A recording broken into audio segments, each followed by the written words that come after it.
Bonsoir à vous, bien-aimés dans le Seigneur, vous qui nous suivez au travers de notre télévision La Foi en Jésus. Je suis contente de débuter avec vous notre nouvelle émission, Notre Quotidien. J'espère que vous êtes très nombreux devant vos postes pour suivre notre émission. Je ne suis pas seule pour commencer cette émission. J'ai un invité avec moi. Avec lui, nous allons parler d'un thème qui est très capital, un thème qui perturbe aujourd'hui beaucoup de personnes, un thème pour lequel vous aussi, chez vous, vous posez des questions. Nous allons parler de l'AVC. Il va nous faire comprendre aujourd'hui ce que c'est l'AVC. Bonjour, docteur Yuna. Bonsoir. Comment vous allez? Je vais bien. Ça va? Ça va bien. Merci d'être venu. De rien. Docteur Yuna, est-ce que vous pouvez... D'abord, est-ce que vous pouvez vous présenter? Je pense que nos bien-aimés veulent d'abord vous connaître. Merci.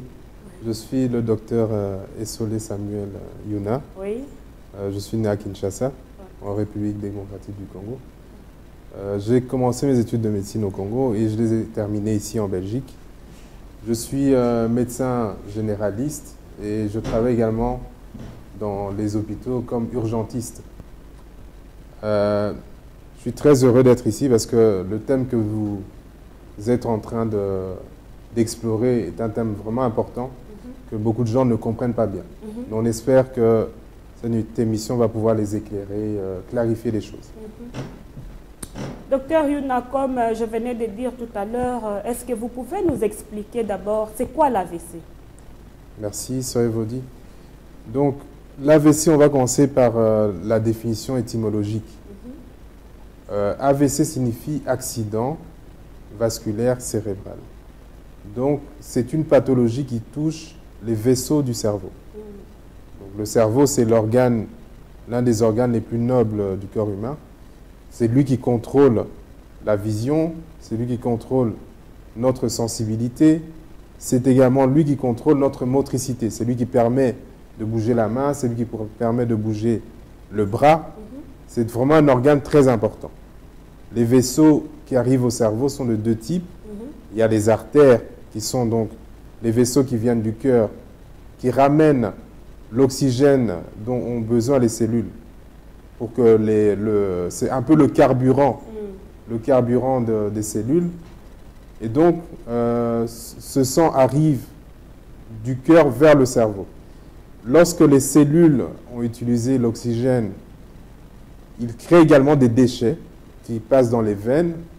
Et ce sang moins oxygéné et qui contient certains déchets est retourné vers le cœur. Et alors... et c'est quoi son origine, l'origine de cette maladie? Voilà. Donc le problème, c'est que le cerveau, c'est un organe qui est très fragile. Oui. Et il est dans une enceinte fermée. C'est comme si vous mettiez une voiture dans un garage. Donc, et ce garage ne sait pas bouger. Donc c'est ce qu'on appelle la boîte crânienne. Donc le cerveau, il est protégé par la boîte crânienne. Et le problème, c'est que si jamais il y a un vaisseau, que ce soit une artère ou une veine qui saigne, il se fait que le sang commence à couler dans cette enceinte que le crâne.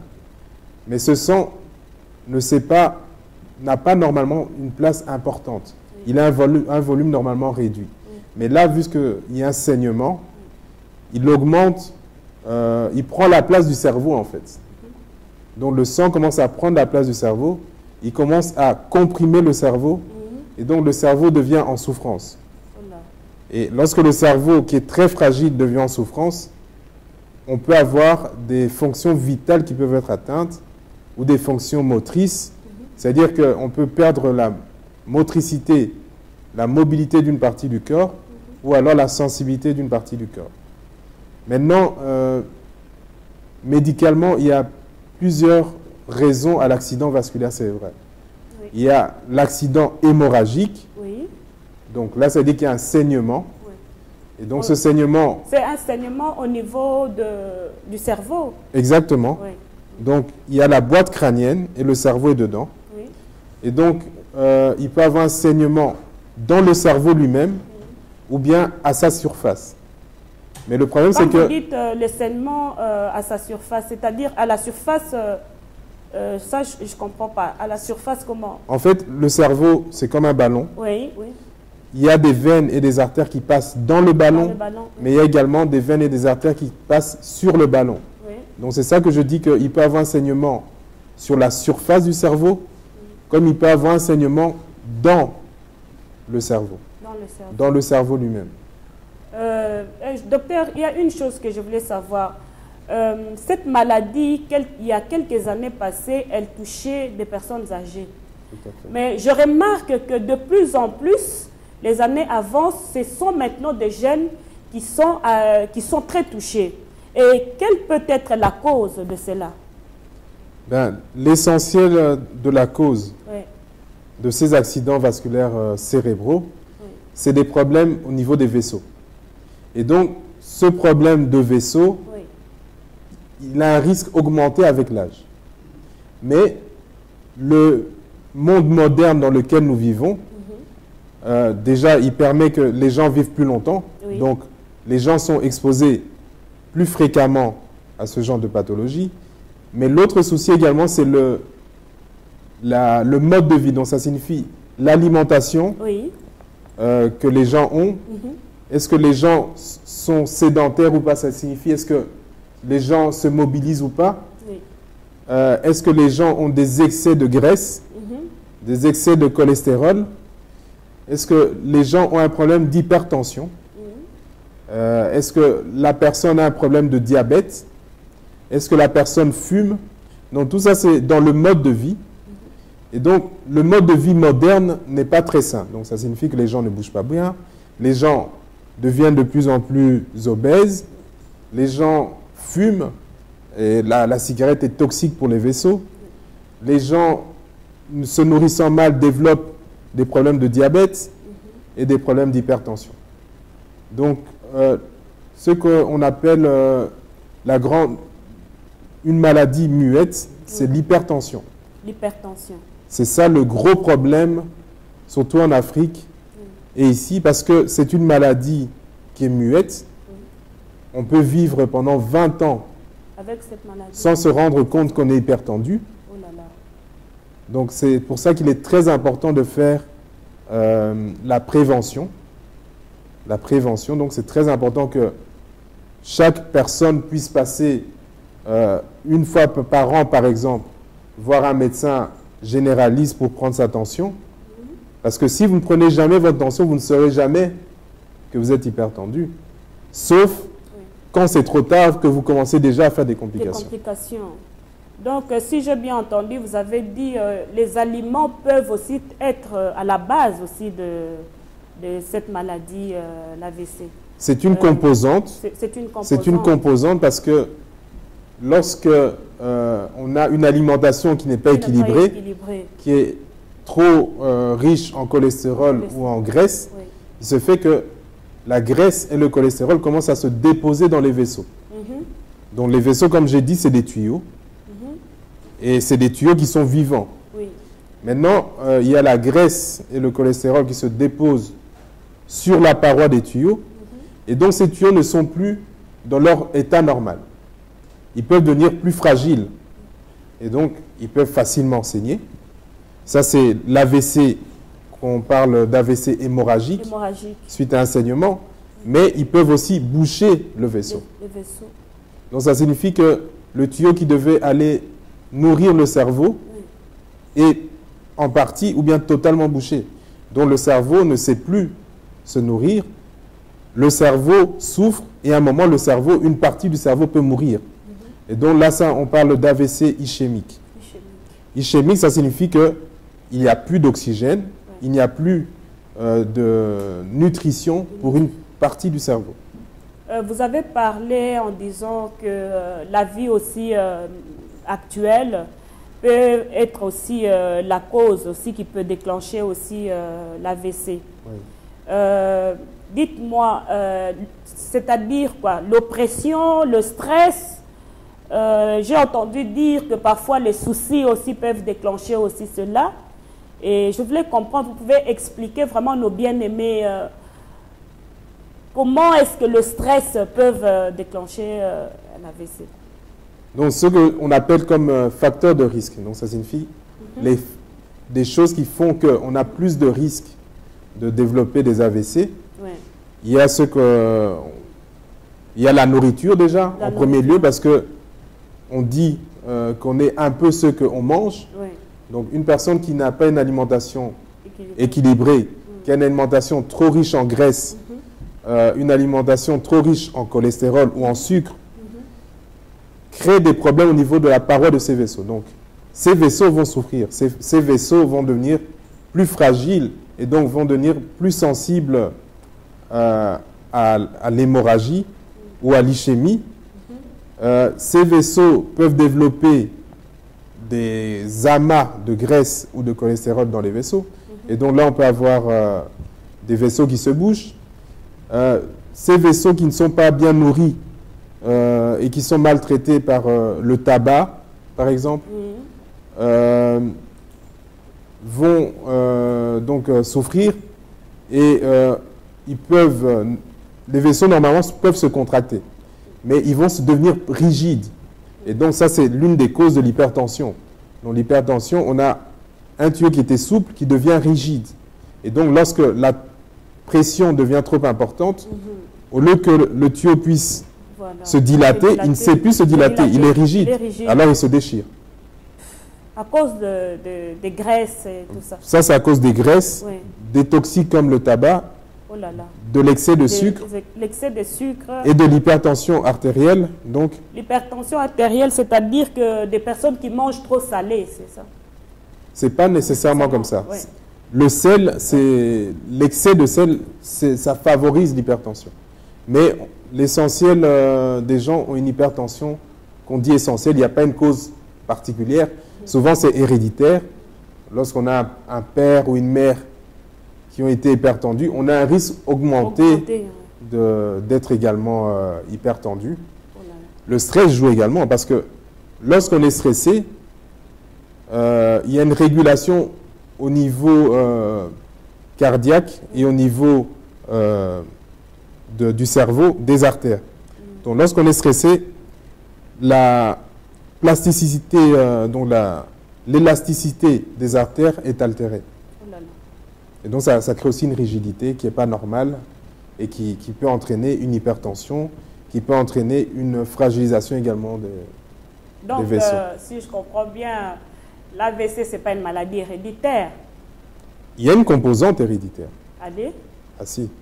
Il y a une composante héréditaire parce qu'il y a des gens, certaines familles ont des vaisseaux qui sont, dès le départ, problématiques. On peut avoir un AVC chez un bébé, par exemple.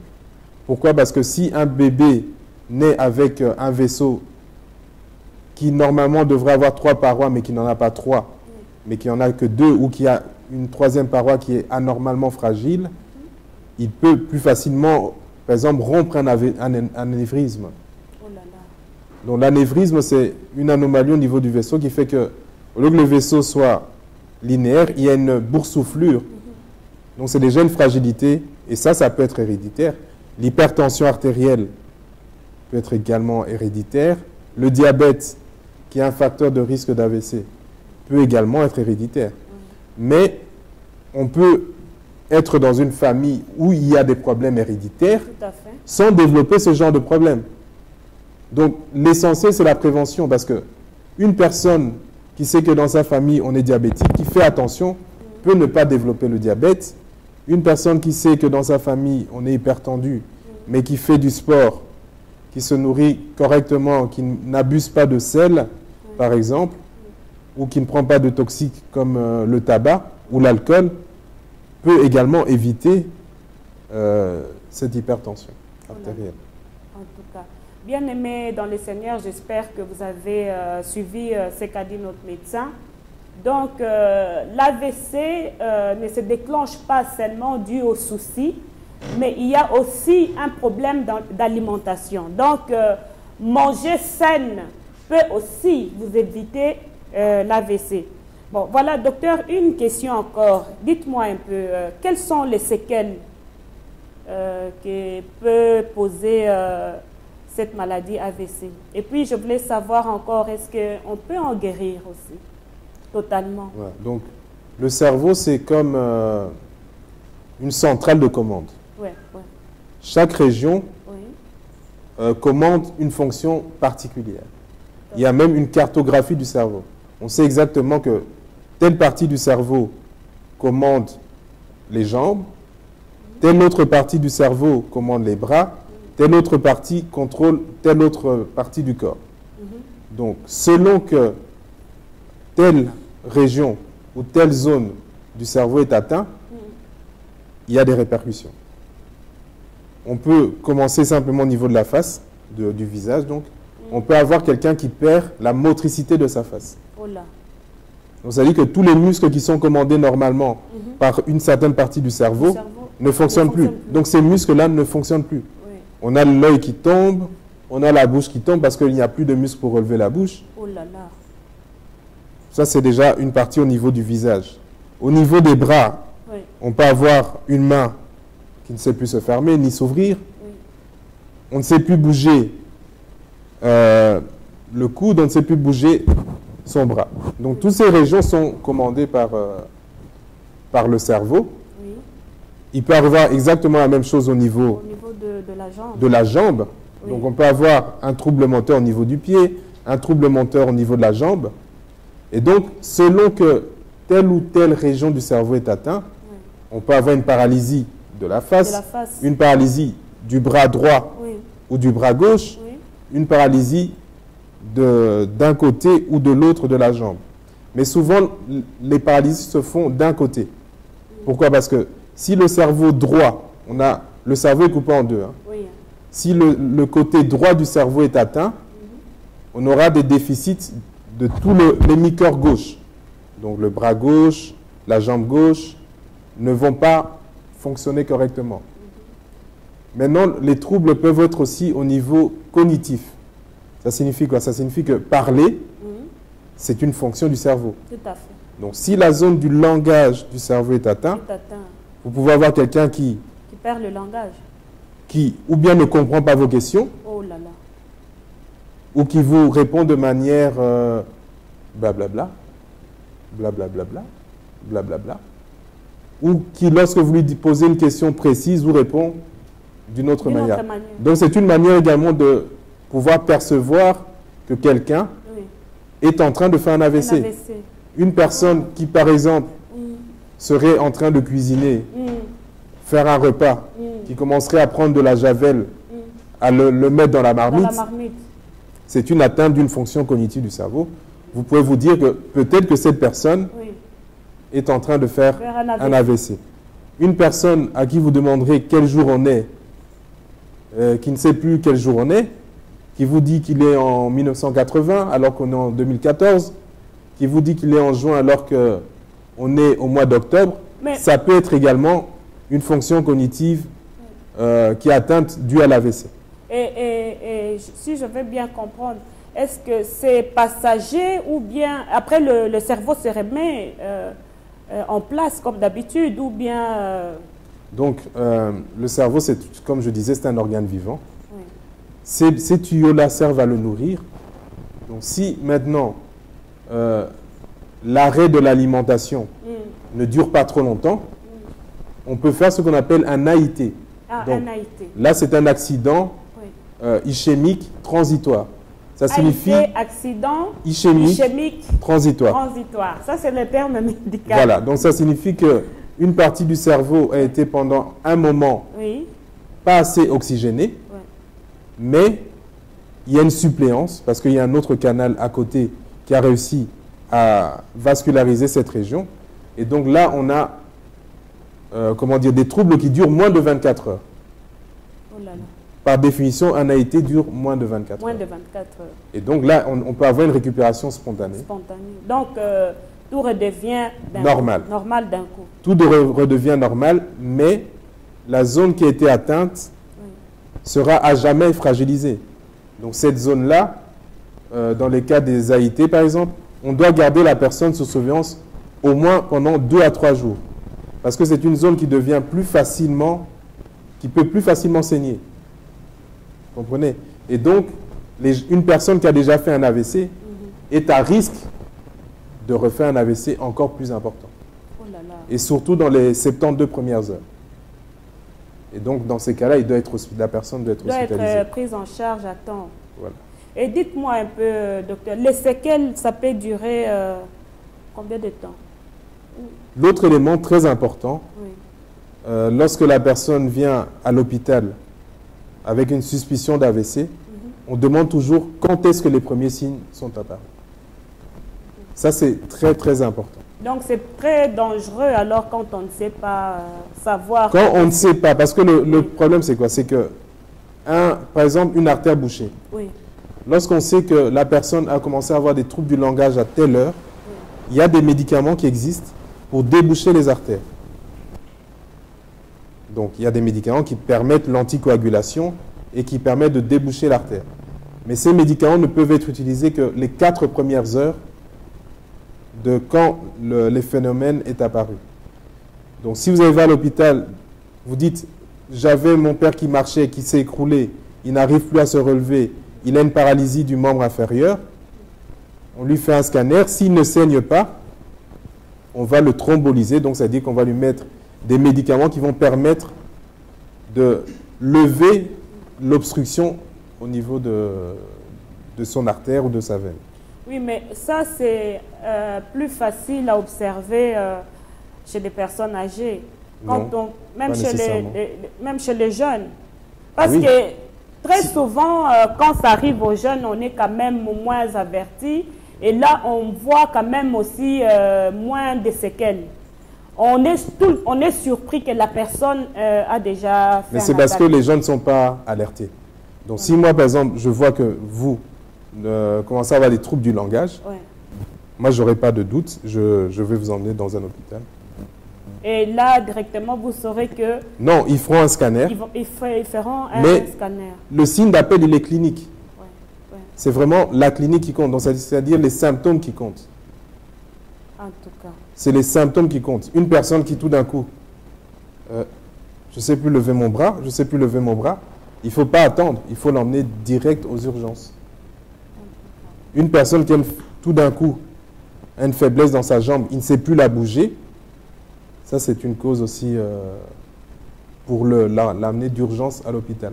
Parce qu'on n'a que les 4 premières heures pour traiter. Et quand ces gens-là sont traités dans les 4 premières heures, alors là, il y a une meilleure réponse, une meilleure guérison.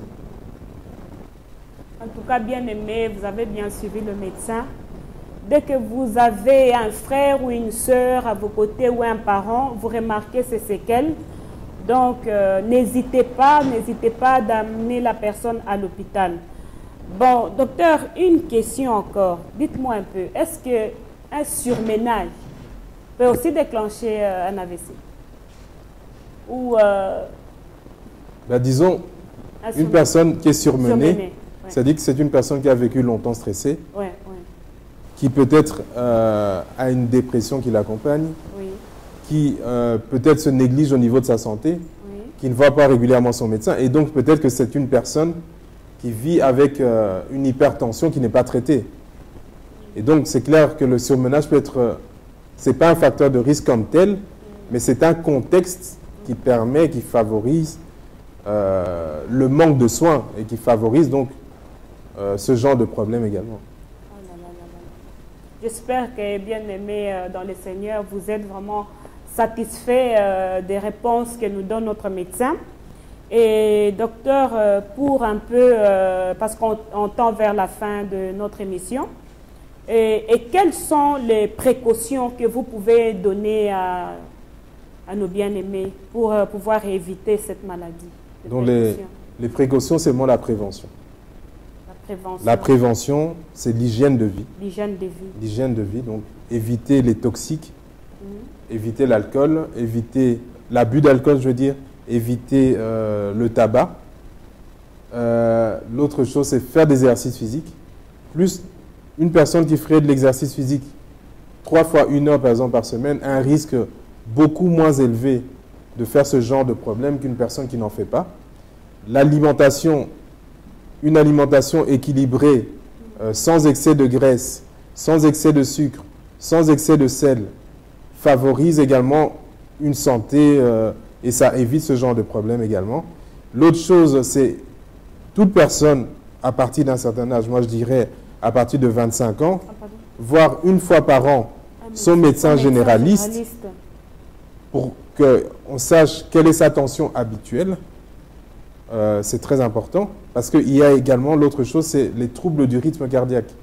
On peut vivre avec un cœur qui ne bat pas normalement sans le savoir. Sans le savoir, tout à fait. Et donc, si le médecin n'a jamais fait ce diagnostic-là, la personne, moi je dis, ce sont des bombes ambulantes. J'ai déjà vu des gens qui viennent, ils n'ont jamais pris leur tension, on prend leur tension, ils ont 24 de tension. Une tension normale est à 12. Eux, ils ont 24. Donc c'est une personne, ces tuyaux sont toujours aux limites de la rupture.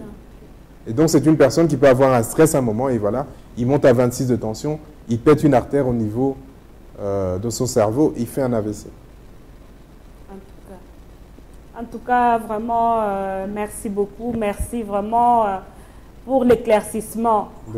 Bien aimé, vous venez vraiment d'écouter ce que vraiment nous a expliqué le docteur Youna. Il est très, très capital, bien aimé dans le Seigneur, de prendre soin de sa santé. Il a dit, il faut au moins par an surveiller, aller voir un médecin pour surveiller son état de santé. Bien-aimé, tu ne peux pas jouir du bonheur si tu n'es pas en bonne santé. Tu ne peux pas servir le Seigneur si tu n'es pas en bonne santé. Merci, merci d'être nombreux. Merci pour la confiance que vous continuez à faire à notre télévision. Nous vous retrouvons prochainement avec d'autres thèmes. Je pense que nous avons satisfait vos réponses. Merci, au revoir. Au revoir.